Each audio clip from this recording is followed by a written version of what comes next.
الرحمن علم القرآن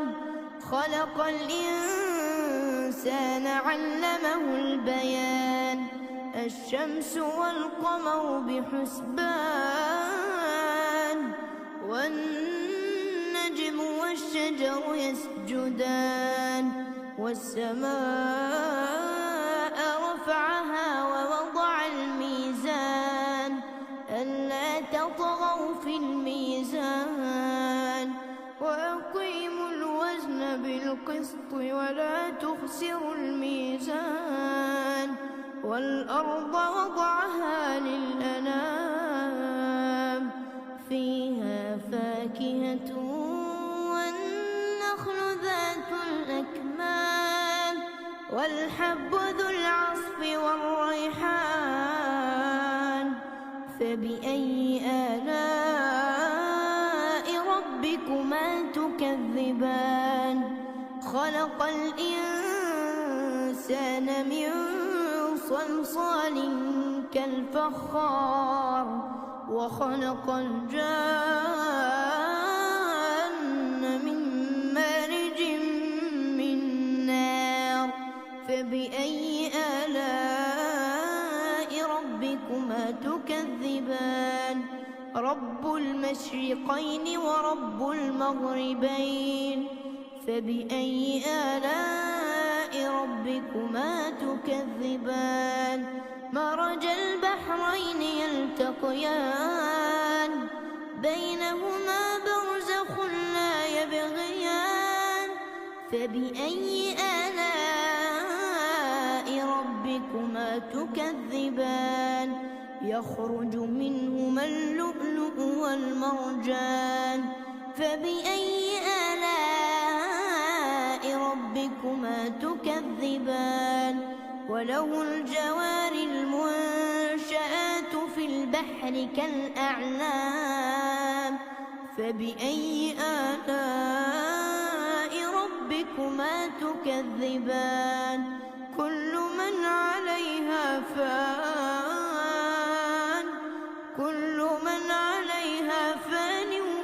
ويبقى وجه ربك ذو الجلال والإكرام فبأي آلاء ربكما تكذبان يسأله من في السماوات والأرض كل يوم هو في شأن فبأي آلاء ربكما تكذبان سنفرغ لكم أيها الثقلان فبأي آلاء ربكما تكذبان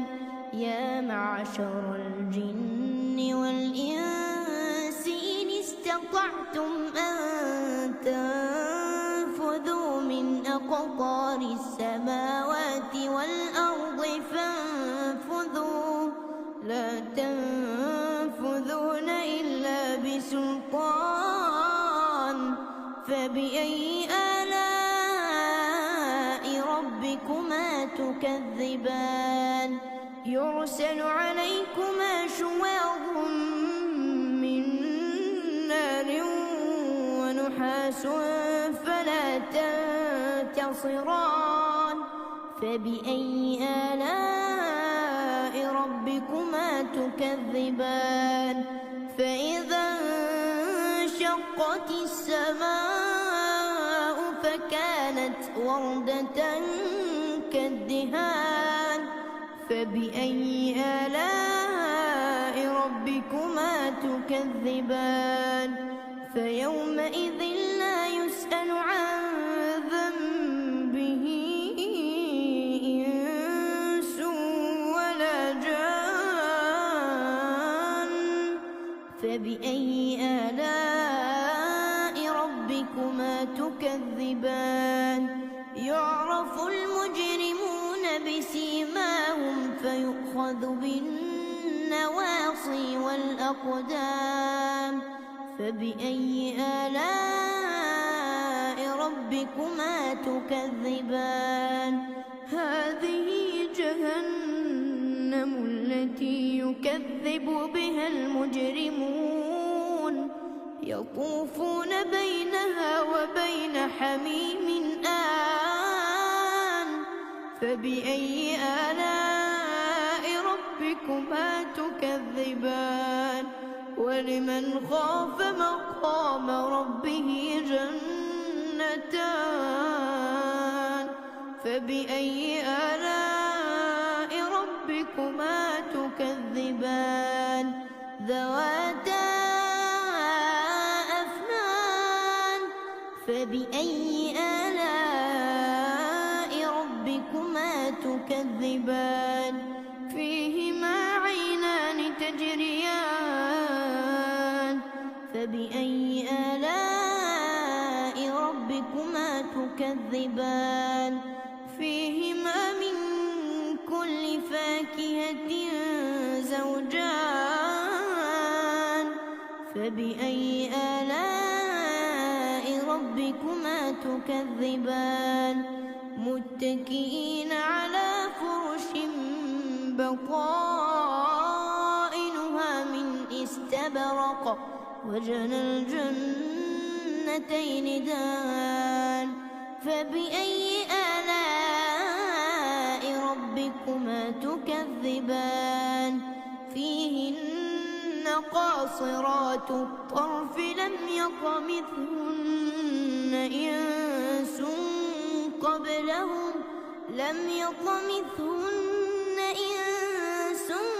قبلهم ولا جان فبأي آلاء ربكما تكذبان كأنهن الياقوت والمرجان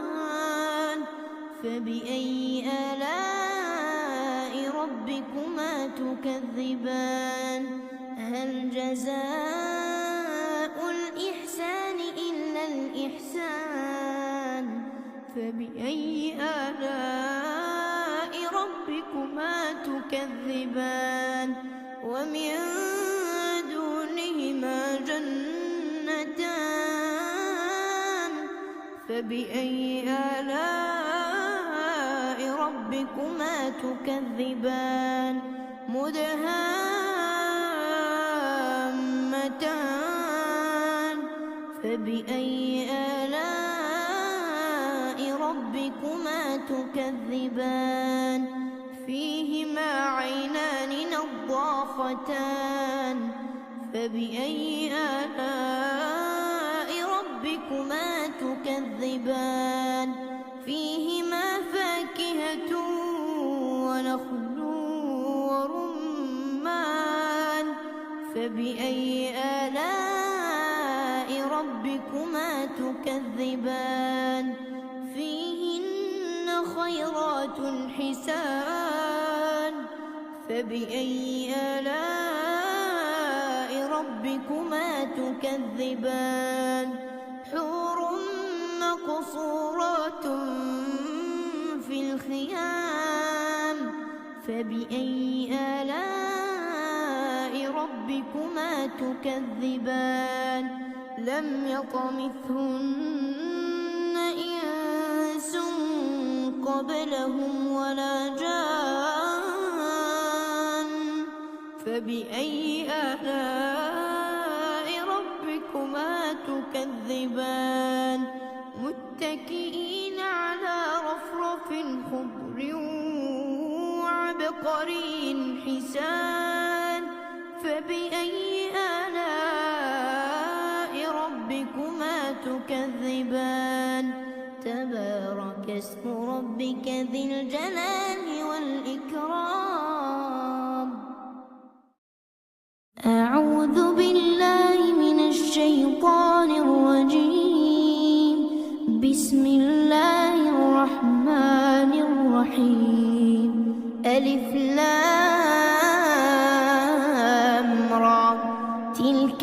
آيات الكتاب وقرآن مبين ربما يود الذين كفروا لو كانوا مسلمين ذرهم يأكلوا ويتمتعوا ويلههم الأمل فسوف يعلمون. وما أهلكنا من قرية إلا ولها كتاب معلوم ما تسبق من أمة أجلها وما يستأخرون. وقالوا يا أيها الذي نزل عليه الذكر إنك لمجنون لو ما تأتينا بالملائكة إن كنت من الصادقين. ما ننزل الملائكة إلا بالحق وما كانوا إذا منظرين. إنا نحن نزلنا الذكر وإنا له لحافظون. ولقد أرسلنا من قبلك في شيع الأولين وما يأتيهم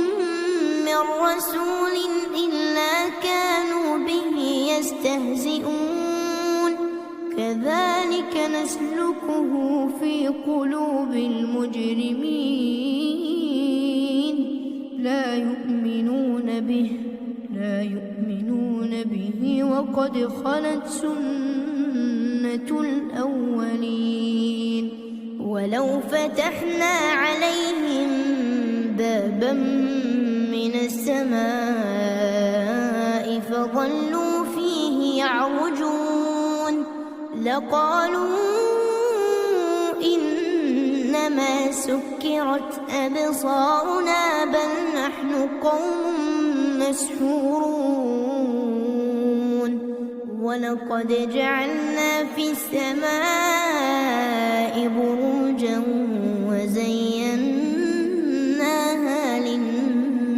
للناظرين وحفظناها من كل شيطان رجيم إلا من استرق السمع فأتبعه شهاب مبين. والأرض مددناها وألقينا فيها رواسي وأنبتنا فيها من كل شيء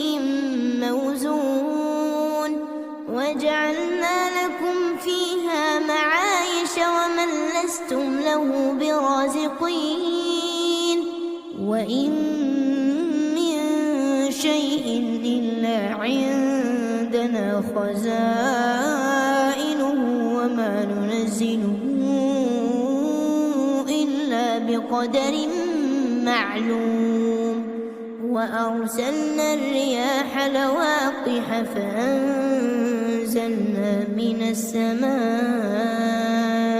ماء فأسقيناكموه وما أنتم له بخازنين. وإنا لنحن نحيي ونميت ونحن الوارثون. ولقد علمنا المستقدمين منكم ولقد علمنا المستأخرين. وإن ربك هو يحشرهم إنه حكيم عليم. ولقد خلقنا الإنسان من صلصال من حمأ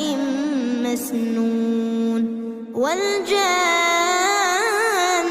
خلقناه من قبل من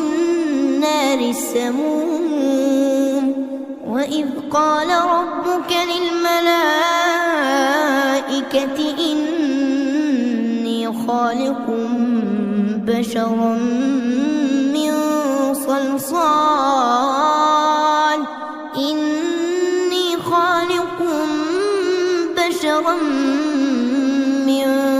وصلصال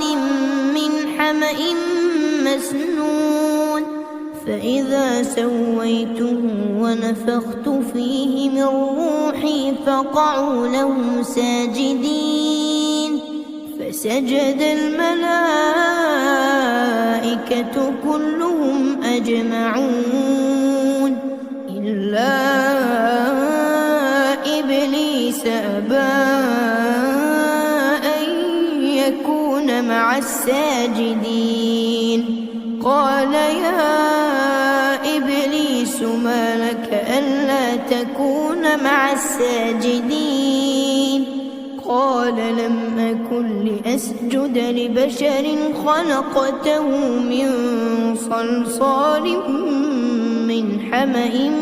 مسنون قال فاخرج منها فإنك رجيم وإن عليك اللعنة إلى يوم الدين قال رب فأنظرني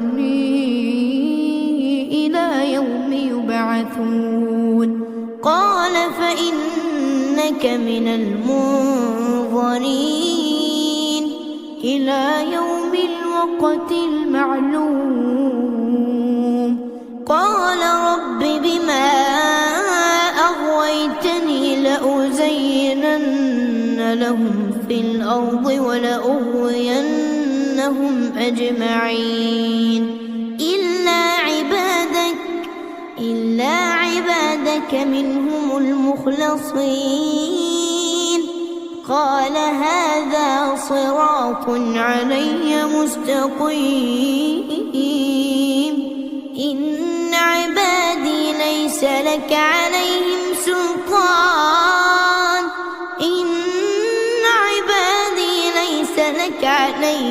سلطان إلا من اتبعك من الغاوين وإن جهنم لموعدهم أجمعين لها سبعة أبواب لكل باب منهم جزء مقسوم إن المتقين في جنات وعيون ادخلوها بسلام آمنين ونزعنا ما في صدورهم من غل إخوانا على سرر متقابلين لا يمسهم فيها نصب وما هم منها بمخرجين نبئ عبادي أني أنا الغفور الرحيم وأن عذابي هو العذاب الأليم ونبئهم عن ضيف إبراهيم إذ دخلوا عليه فقالوا سلاما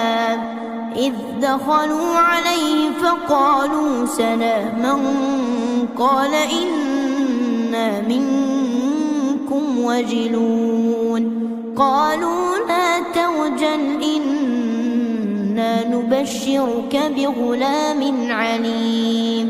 قال أبشرتموني على أن مسني الكبر فبم تبشرون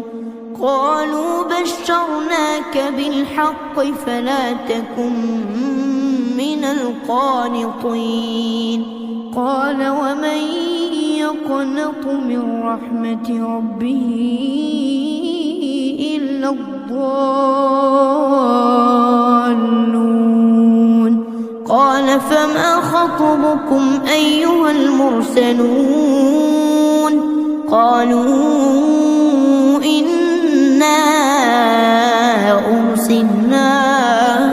إلى قوم مجرمين إلا آل لوط إنا لمنجوهم أجمعين امرأته قدرنا إنها لمن الغابرين فلما جاء آل لوط المرسلون قال إنكم قوم منكرون قالوا بل جئناك بما كانوا فيه يمترون وأتيناك بالحق وإنا لصادقون فأسر بأهلك بقطع من الليل واتبع أدبارهم ولا يلتفت منكم أحد وامضوا حيث تؤمرون وقضينا إليه ذلك الأمر أن دابر هؤلاء مقطوع مصبحين وجاء أهل المدينة يستبشرون قال إن هؤلاء ضيفي فلا تفضحون واتقوا الله ولا تخزون قالوا أولم ننهك عن العالمين قال هؤلاء بناتي إن كنتم فاعلين لعمرك إنهم لفي سكرتهم يعمهون فأخذتهم الصيحة مشرقين فجعلنا عاليها سافلها وأمطرنا عليهم حجارة من سجيل إن في ذلك لآيات للمتوسمين وإنها لبسبيل مقيم إن في ذلك لآية للمؤمنين وإن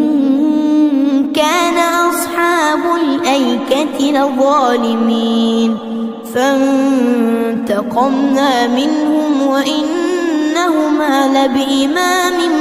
مبين ولقد كذب أصحاب الحجر المرسلين وآتيناهم آياتنا فكانوا عنها معرضين وكانوا ينحتون من الجبال بيوتا آمنين فأخذتهم الصيحة مصبحين فما أغنى عنهم ما كانوا يكسبون وما خلقنا السماوات والأرض وما بينهما إلا بالحق وإن الساعة لآتية فاصفح الصفح الجميل إن ربك هو الخلاق العليم ولقد آتيناك 7 من المثاني والقرآن العظيم لا تمدن عينيك إلى ما متعنا به أزواجا منهم ولا تحزن عليهم واخفض جناحك للمؤمنين وقل إني أنا النذير المبين كما أنزلنا على المقتسمين الذين جعلوا القرآن عضين فوربك لنسألنهم أجمعين عما كانوا يعملون فاصدع بما تؤمر وأعرض عن المشركين إنا كفيناك المستهزئين الذين يجعلون مع الله إلها آخر فسوف يعلمون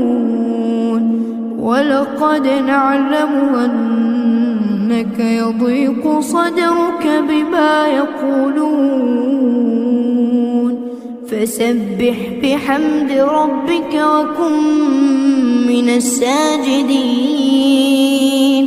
واعبد ربك حتى يأتيك اليقين. أعوذ بالله من الشيطان الرجيم.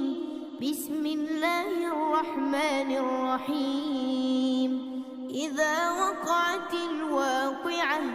ليس لوقعتها كاذبة خافضة رافعة إذا رجت الأرض رجا وبست الجبال بسا فكانت هباء منبثا وكنتم أزواجا ثلاثة فأصحاب الميمنة ما أصحاب الميمنة وأصحاب المشأمة ما أصحاب المشأمة والسابقون السابقون أولئك المقربون في جنات النعيم ثلة من الأولين وقليل من الآخرين على سرر موضونة متكئين عليها متقابلين يطوف عليهم ولدان مخلدون بأكواب وأباريق وكأس من معين لا يصدعون عنها ولا ينزفون وفاكهة مما يتخيرون ولحم طير مما يشتهون وحور عين كأمثال اللؤلؤ المكنون جزاء بما كانوا يعملون لا يسمعون فيها لغوا ولا تأثيما إلا قيلا سلاما سلاما وأصحاب اليمين ما أصحاب اليمين في سدر مخضود وطلح منضود وظل ممدود وماء مسكوب وفاكهة كثيرة لا مقطوعة ولا ممنوعة وفرش مرفوعة إنا أنشأناهن إنشاء فجعلناهن أبكارا عربا أترابا لأصحاب اليمين ثلة من الأولين وثلة من الآخرين وأصحاب الشمال ما أصحاب الشمال في سموم وحميم وظل من يحموم لا بارد ولا كريم إنهم كانوا قبل ذلك مترفين وكانوا يصرون على الحنث العظيم وكانوا يقولون أإذا متنا وكنا ترابا وعظاما وكانوا يقولون أإذا متنا وكنا ترابا وعظاما أإنا لمبعوثون أو آباؤنا الأولون قل إن الأولين والآخرين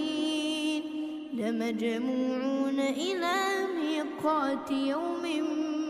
معلوم ثم إنكم أيها الضالون المكذبون لآكلون من شجر من زقوم فمالئون منها البطون فشاربون عليه من الحميم فشاربون شرب الهيم هذا نزلهم يوم الدين نحن خلقناكم فلولا تصدقون أفرأيتم ما تمنون أأنتم تخلقونه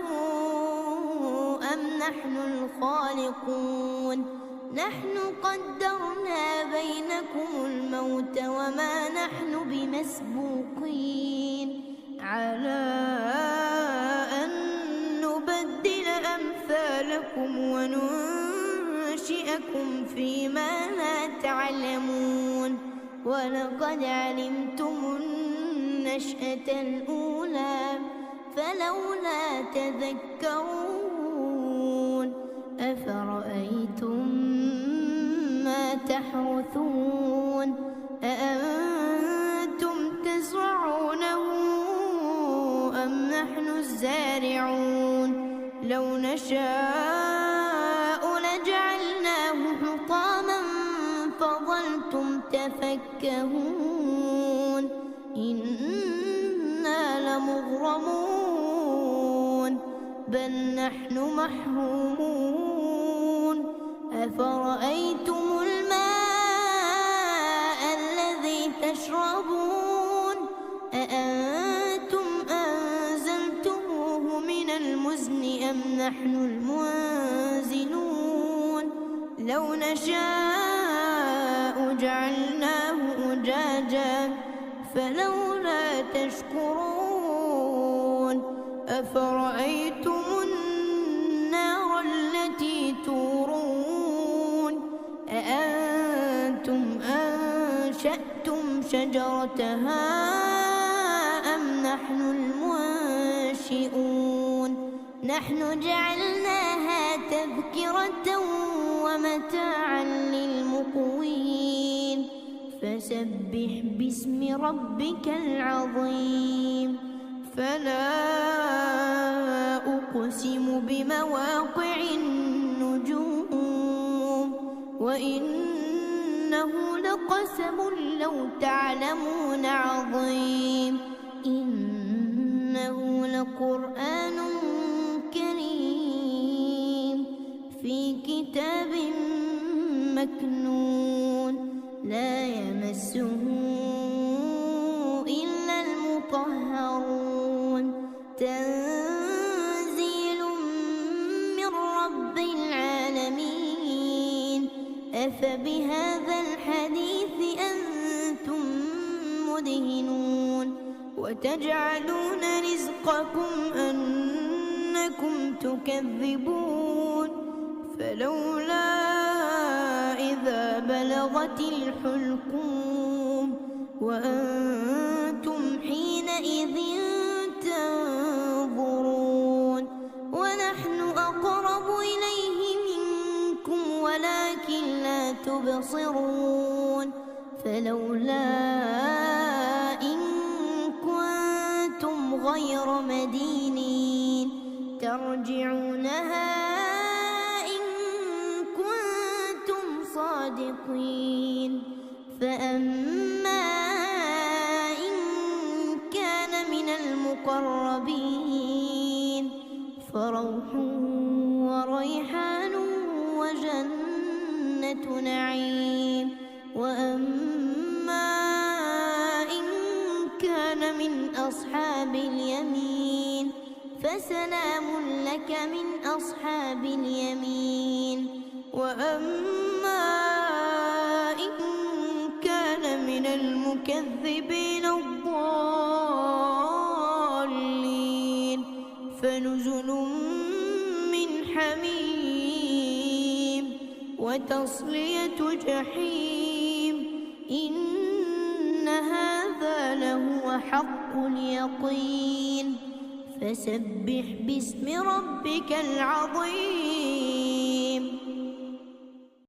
أعوذ بالله من الشيطان الرجيم. بسم الله الرحمن الرحيم.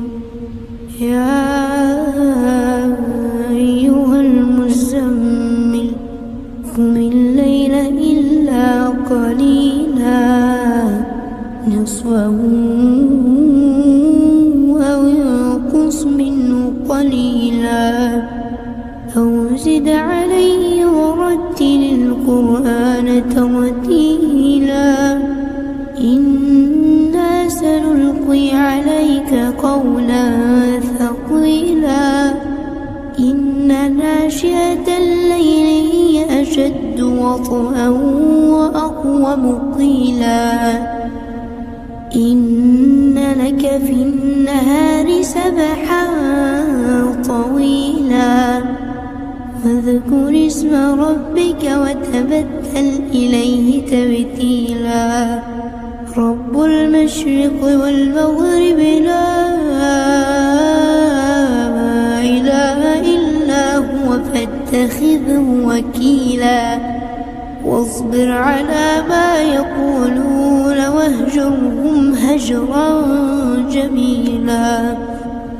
وذرني والمكذبين أولي النعمة ومهلهم قليلا إن لدينا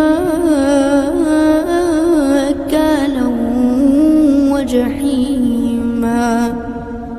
وطعاما ذا غصة وعذابا أليما يوم ترجف الأرض والجبال وكانت الجبال كثيبا مهيلا إنا أرسلنا إليكم رسولا شاهدا عليكم كما أرسلنا إلى فرعون رسولا فعصى فرعون الرسول فأخذناه أخذا وبيلا فكيف تتقون إن كفرتم يوما يجعل الولدان شيبا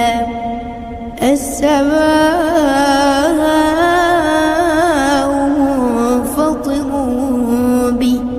كان وعده مفعولا إن هذه تذكرة فمن شاء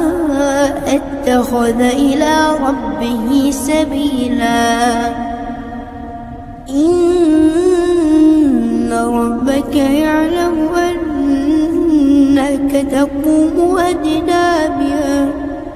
إن ربك يعلم أنك تقوم أدنى بها ثلثي الليل ونصفه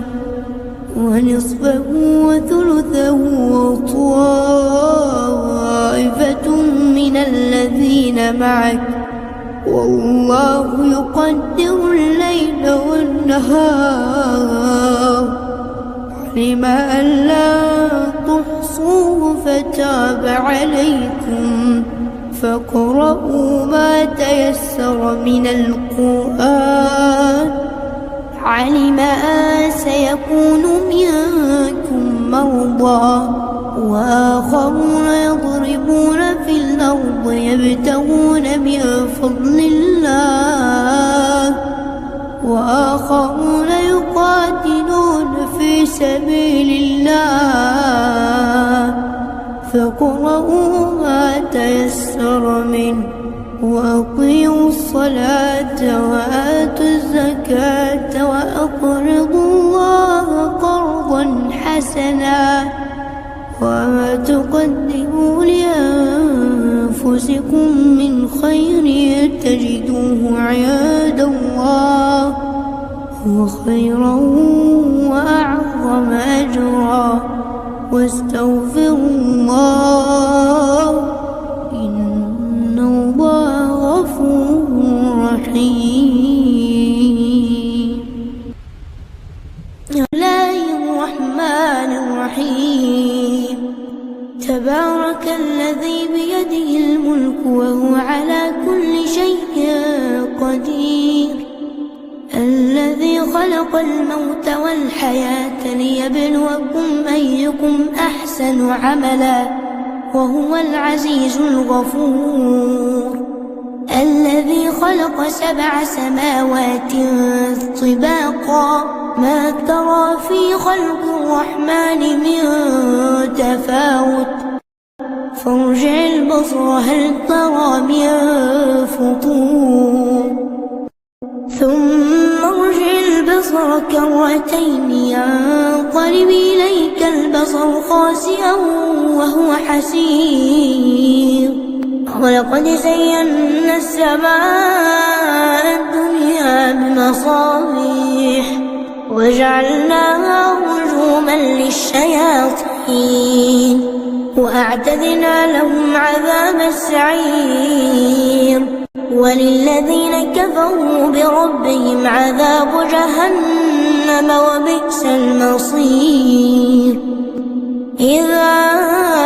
ألقوا فيها سمعوا لها شهيقا وهي تفور تكاد تميز من الغيظ كلما ألقي فيها فوج سألهم خزنتها ألم يأتكم نذير قالوا بلى قد جاءنا نذير فكذبنا وقلنا ما نزل الله من شيء إن أنتم إلا في ضلال كبير وقالوا لو كنا نسمع أو نعقل ما كنا في أصحاب السعير اعترفوا بذنبهم فسحقا لأصحاب السعير. إن الذين يخشون ربهم بالغيب لهم مغفرة وأجر كبير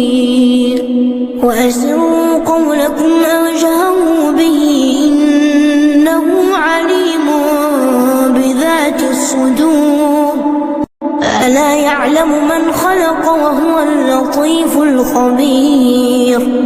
هو الذي جعل لكم الأرض ذلولا فامشوا في مناكبها وكلوا من رزقه وإليه النشور آمنتم من في السماء أن يخسف بكم الأرض فإذا هي تمور أم أمنتم من في السماء أن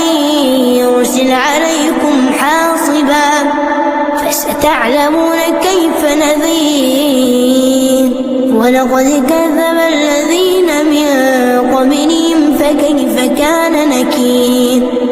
أولم يروا إلى الطير فوقهم صافات ويقبضن ما يمسكهن إلا الرحمن إنه بكل شيء بصير أمن هذا الذي هو جند لكم ينصركم من دون الرحمن إن الكافرون إلا في غرور يرزقكم إن أمسك رزقه فلجوا في عتو ونفور أفمن يمشي مكبا على وجهه أهدى أمن يمشي سويا على صراط مستقيم قل هو الذي أنشاكم وجعل لكم السمع والأبصار والأفئدة قليلا ما تشكرون قل هو الذي ذرأكم في الأرض وإليه تحشرون ويقولون متى هذا الوعد إن كنتم صادقين قل إنما العلم عند الله وإنما أنا نذير مبين فلما رأوه زلفة سيئت وجوه الذين كفروا وقيل هذا الذي كنتم به تدعون قل أرأيت أهلكني الله ومن معي ورحمنا فمن يجير الكافرين من عذاب أليم قل هو الرحمن آمنا به وعليه توكلنا فستعلمون من هو في ضلال مبين قل أرأيتم إن أصبح ماؤكم غورا فمن